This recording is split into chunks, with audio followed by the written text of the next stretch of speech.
welcome to another episode of the Legends of Law, and I hope you guys watched our previous episode and are very hopeful for the upcoming episodes as well. Today we have with us Mr. Vaibhav Ganjiwale, Head of Learning and Development at CAM, that is Cyril Amarchand Mangaldas. Hi sir, how are you? Hello, Smriti. Hello, Sudakshi. Lovely being here, and it's amazing what you guys are doing.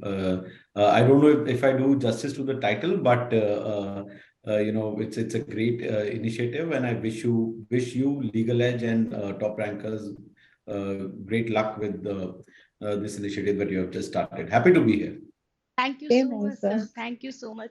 And so, for our viewer and the young law aspirants who are watching this video right now, if you could just give them a little bit of intro that who is really Vaibhav Ganjiwale? You want me to do that? Nothing. I think the best introduction there would be that, like them, I graduated. I was in a law school not many years back. I would like to believe that it was just recently, I graduated from the Nalsar University of Law in 2011. And After that, I was fortunate to join the M&A and private equity practice of Khetan and Company. And I was there for Khetan for the next few years. Then I worked with another amazing organization, Indus Law, where I was there for 1.5 years. And after completing, 5 years doing transactional work, I really wanted to take one item, out of my list, that was to be a law teacher. And before taking a final call if I want to continue doing transactions, I took a year's sabbatical, and I was teaching at the Nalsar University of Law. While I was at Nalsar, I was part of this amazing study that was funded by Ministry of Law and Justice, Government of India, on which was the first empirical study on reform of legal education at NLUs. And that gave me the opportunity of visiting almost all the national law universities, and revisiting their curriculums, etc., getting feedback from students. So while I was there, I learned about the work that Cyril Amarchand Mangaldas, where I currently work, is doing in the business services space. While being in transactions earlier, I was aware of it. Through some friends, I learned about the insight, and then one day, and it was a very important day in my life, I got to meet Mr. Cyril Shroff, and he shared his vision of what he wants to sort of do with Cyril Amarchand Mangaldas, erstwhile Amarchand Mangaldas, yeah, since then I've been with CAM, and I contribute, I make my small contribution towards the way you know the firm now. That sounds like a very interesting and inspiring career trajectory. So currently, as far as like just you mentioned, you're working for the business of law domain. So can you just explain to the viewers what exactly is business of law? And like we got to know what inspired you to pursue a career in this direction, but what exactly is business of law and how do you see it growing in the next coming few years? I will just answer the second question first. What really inspired me? I mean, when we were in law, we were pre-suits generation in law school. So the reference points were either Boston Legal or all the Gresham books, novels which were there. And so we had a sort of understanding of what law firms are, but limited to that, and all of that was a bit dated. Uh, uh, uh, then I remember reading a book by Professor Laura Epson, called Managing a Modern Law Firm, Managing a Modern Day Law Firm. Professor Epson is a professor of management at Bayes Business School, London, University of London. And I think her book was the first sort of documented guide on professional service firms, and within that, how law firms function. So I think reading that book gave me a lot of insight. The only trouble was that I read it while I was, working as a transaction lawyer. So I just started finding that work to be more interesting than what I was then doing. Uh, uh, coming to the question of what we exactly do, I will just not only what I do, but I will just sort of introduce you to what business services in law firms are. Like any other professional service firms, law firms are are from top to bottom, professional centric organization. What I mean by that is, unlike conventional businesses, where your machinery, plant and machinery, or any API or any sort of code would be your main revenue generating asset. In professional service firms, where I mean, irrespective if they're audit firms or they're architect firms, or if there are any design firms, your individual, your professional, is the revenue generating asset, and that's where all your capital lies. So in law firms, as both of you are lawyers, you would relate that from if at every level we have lawyers of varying seniority, they all are working together to service clients of the firm, right? And in this process of servicing the clients, they need support of many professionals who do not necessarily come from law background or are not necessarily doing client advisory work. These can be chartered accountants, who are working with any of the accounting side, or secretarial side of the transaction, are supported by the secretarial team. We have business development professionals. I do a part of my job also, sort of, is exposed to the whole BD client relationship, focus that the firm has. Then you have a very important HR function, because if organizations of any shape and size would need thorough, HR processes, and especially law firms of the size of CAM or any of the tier one firms need to have very robust HR sort of function there. At the same time, there are a few not so glamorous but very essential, aspects of legal practice, that is accounts and billing, that is your financial hygiene, and many others. I've just named a few. So all these services together, constitute business services. And like any other business, even running a law firm is business at its core. It's a professional service. So that's how the business of law, where there can be business law, which is corporate law, where clients advise on, and then there's a business of law that becomes very important. I'm just picking the phrase very often used by our managing partner, Mr. Cyril Shaw. So yeah, that's what business of law is. To pursue this business of law, is there a particular set of qualification that one, or a young lawyer have to give in or add in their CV, to just go forward with this? Okay, so see, I mean, I would call them business services. So I think primarily the job of a lawyer is to be the trusted advisor of its client, of his or her client, right? I mean, we are here to advise our clients, service our clients. Now, as far as qualities go, obviously, in business services, you are not dealing with the point of law, or you're not advising anyone on any legal question, but you are actually servicing your transactional or advisory lawyers who are servicing clients, right? So I think some basic understanding of management helps. And if you are like, I mean, for accounting, or if you want to go into strategy, if for accounting or secretarial, what you need to be a CA or CS, that would help. If you I mean, all law firms also have a very focused strategy team now, so or human resources team now. Mostly we find graduates of premier management schools heading these various verticals. So these are very specialized practices.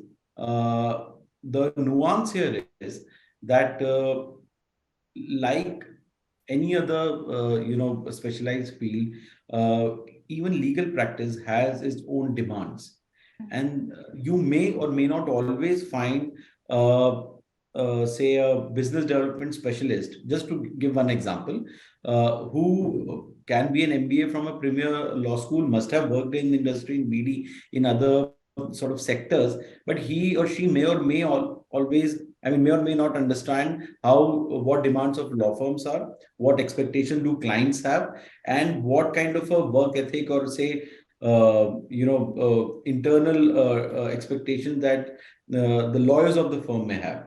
And that's where, if you are a professional who has been on the operation side of the law firm, who has been a transaction lawyer, this is what I feel. It helps, because having been there, done that, you understand the needs better, and that's how you're able to service these your internal clients, which are lawyers of the firm.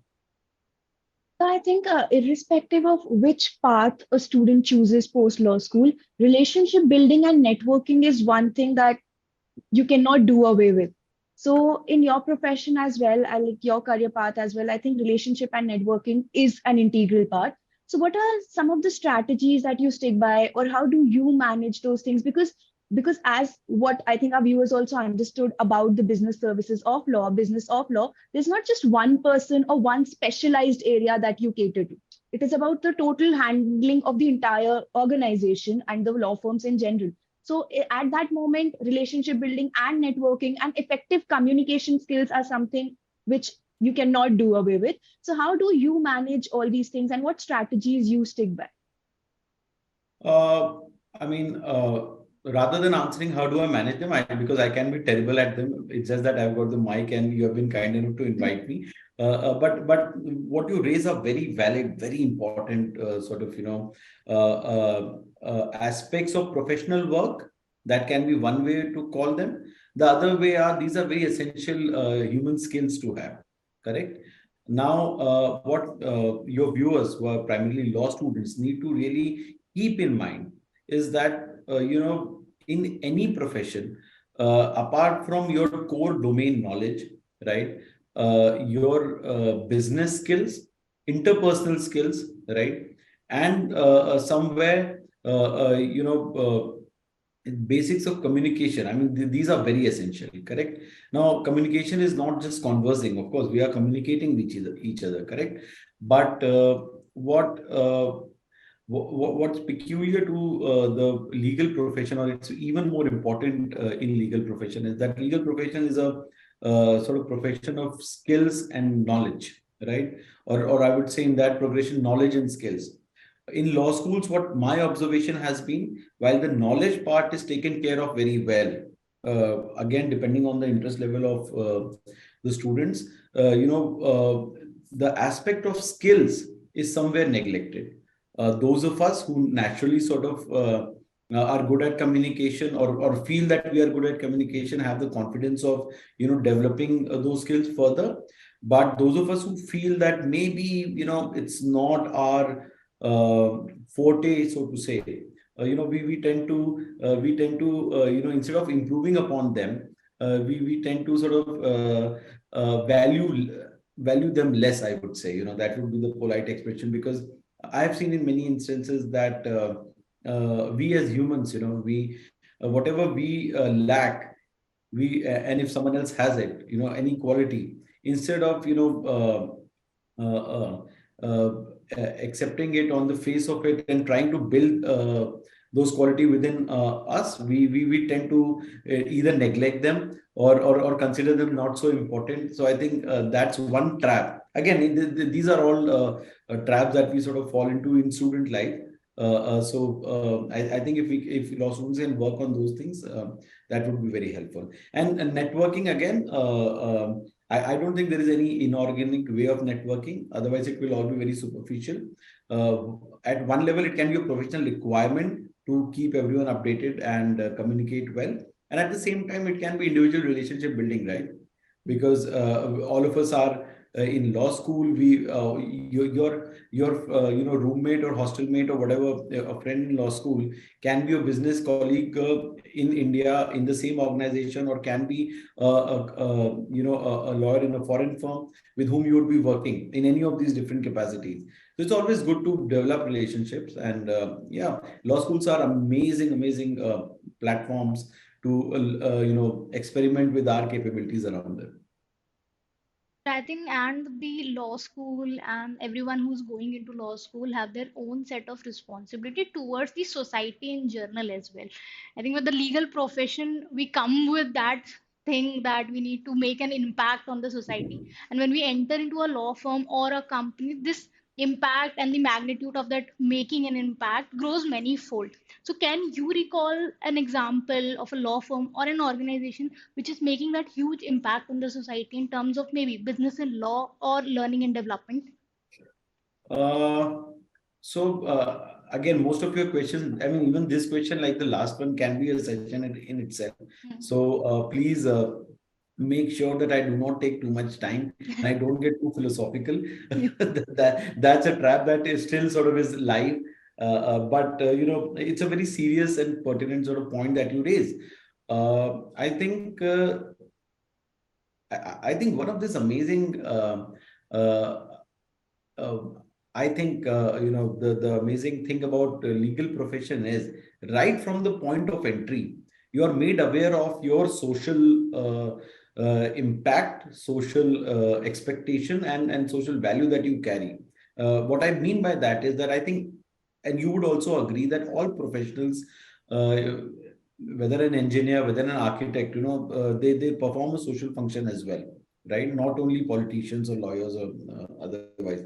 But it is my individual view that in our profession, right when we enter law school, we are made aware of how socially sort of relevant we are going to be. The whole idea of justice revolves around us trying ourselves professionally and individually to that idea of justice and delivering them and somewhere contributing it. So from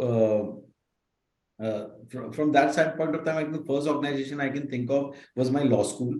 Nalsar and I think it still has a motto of, preparing technically competent and socially relevant lawyers. So I think that was the first sort of, impression or the first point where I really sort of felt after reading those lines at the entrance of Nalsar University that, okay, this is something more than just trying to get a degree or trying to, have a professional career.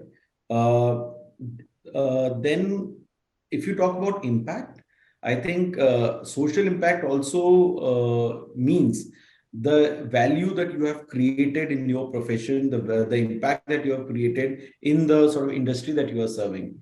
And I think there uh, I really feel sort of, really privileged to be part of the organization that I am, Cyril Amarchand Mangaldas, because if you see the evolution of, legal services market in India, we have always had law firms. And you people during your internship would have realized there are law firms of all sizes everywhere. But since I am also a student of the history of legal services, that's one of my areas of interest. You can see that after liberalization, I think it was the erstwhile Amarchand Mangaldas that really took up the mantle of creating what we today call a modern Indian law firm.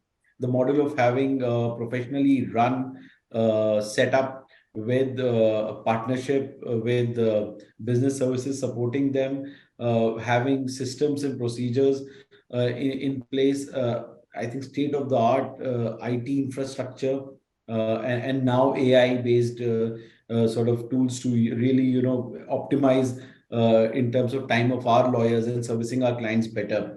If anyone can just and now the advantage of is that it's all of this is documented because I think after liberalization in the first set of lawyers, corporate lawyers that India saw, I'm very happy to say that all of them are practice area heads in CAM at the moment under the leadership of Mr. Cyril Shop. So I think that's a big impact that I see, and then most of the firms have followed the model and have really sort of brought their own sort of color and expertise into it. But as a leader, I think it would be the erstwhile Amarchand Mangaldas, whose legacy is with Cyril Amarchand Mangaldas, that I can really see a differentiating impact.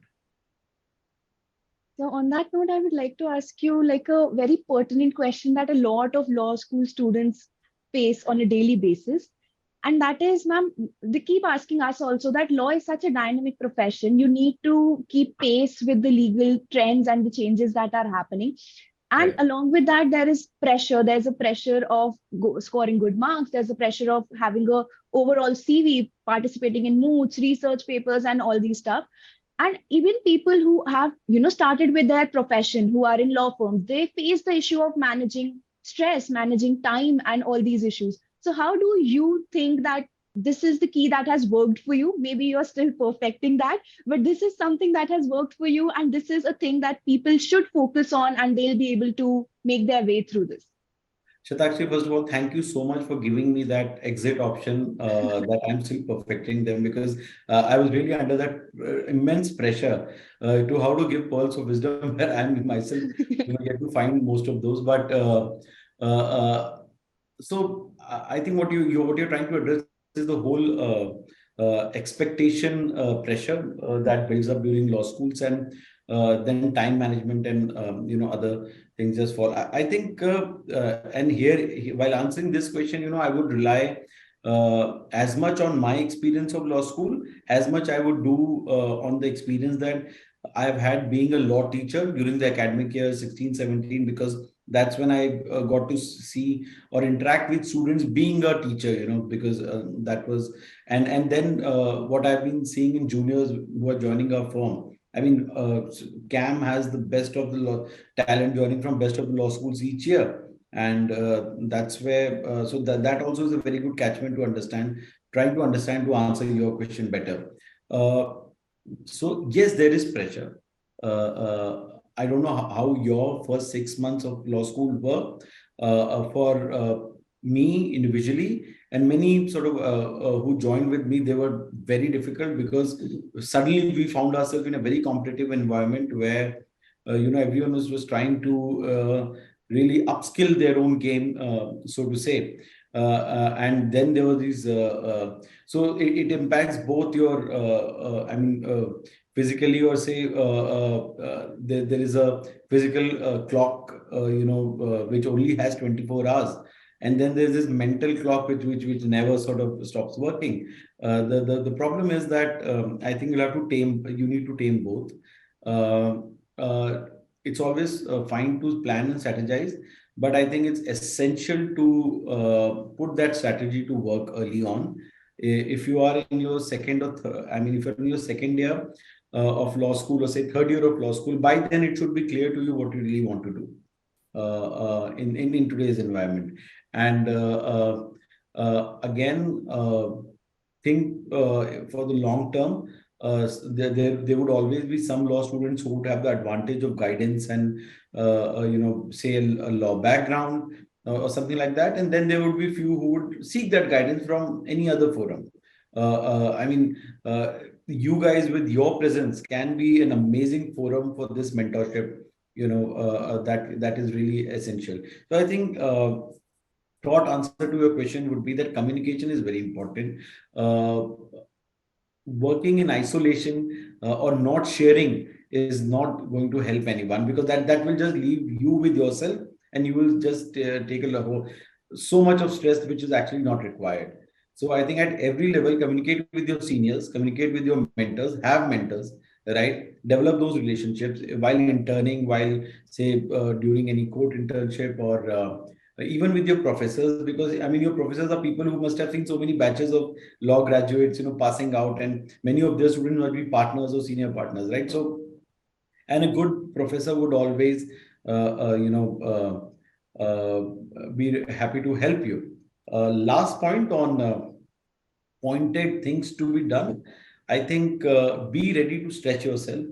This is something we were taught both in words and practice by one of our professors at Nalsa, Professor Amita Danda. Who really sort of expected a lot from us. I was no from no measure. I was a good student for any of her subjects, but towards the end of all the courses that she took, she did tell us that it's only when you stretch yourself, you really realize what you're really capable of. So I think that extra effort really helps. That burn really helps, and yeah, mooting or get involved. I mean, either you moved and write a paper, or even if you are involved in a college festival, please be involved. I mean, these days I see a lot of law journals which are not coming out regularly, law school journals, right? They would have an editorial board. The editors would like to write their names in the CV, but the editions are not coming out. So real. I think it's essential at that stage to get involved, try to deliver things, and that also would help you professionally. Thank you so much, sir. I think this was a really insightful session, and I hope all our viewers really took some key takeaways from this session. And no matter what path of law school journey you are in, this session is for everyone, and everyone got something or the other as a, dose for their days My ahead. God, I'm worried now. Thank you so much, sir. It was great having you with us. Thank you for taking out your time, sir. Absolute pleasure. Very kind of you for finding me worthy. Thank you. Thank you, sir. Have a nice day.